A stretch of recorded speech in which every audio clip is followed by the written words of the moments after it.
Bike ride पर सलमान खान और back seat पर जैकलीन फर्नांडिस।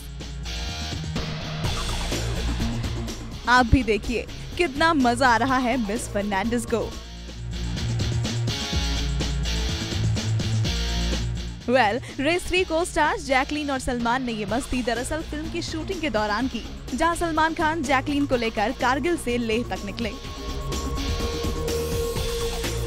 आपको बता दें कि सस्पेंस थ्रिलर फिल्म रेस 3 की शूटिंग अपने लास्ट शेड्यूल में पहुंच चुकी है। फिल्म की कास्ट ने रिसेंटली कश्मीर में एक ट्रैक शूट किया।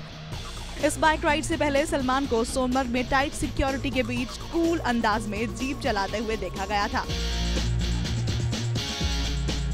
और कश्मीर की शूटिंग रैप अप करके फिल्म की पूरी टीम नेक्स्ट डेस्टिनेशन पर निकली, जो थी लेह।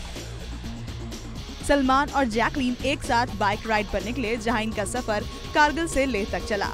जैकलीन और सलमान को एक साथ यूं मस्ती करते देखना किसी विजुअल ट्रीट से कम नहीं था।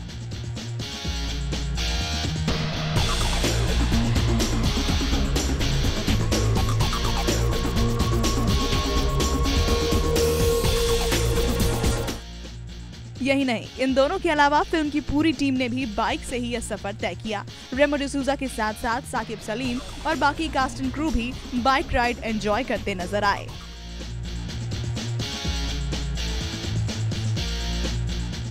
आपको बता दें कि फिल्म रेस 3 में सलमान खान, जैकलीन फर्नांडिस, साकिब सलीम के अलावा डेजी शाह, बॉबी देओल भी नजर आएंगे। रेमो डिसूजा के डायरेक्शन में बन रही ये फिल्म इस साल ईद पर रिलीज होगी। रेस 3 से फ्री होते ही सलमान खान अपनी नेक्स्ट फिल्म भारत की तैयारी में जुटेंगे, जिसमें प्रियंका होंगी उनकी leading lady. Bureau report E24।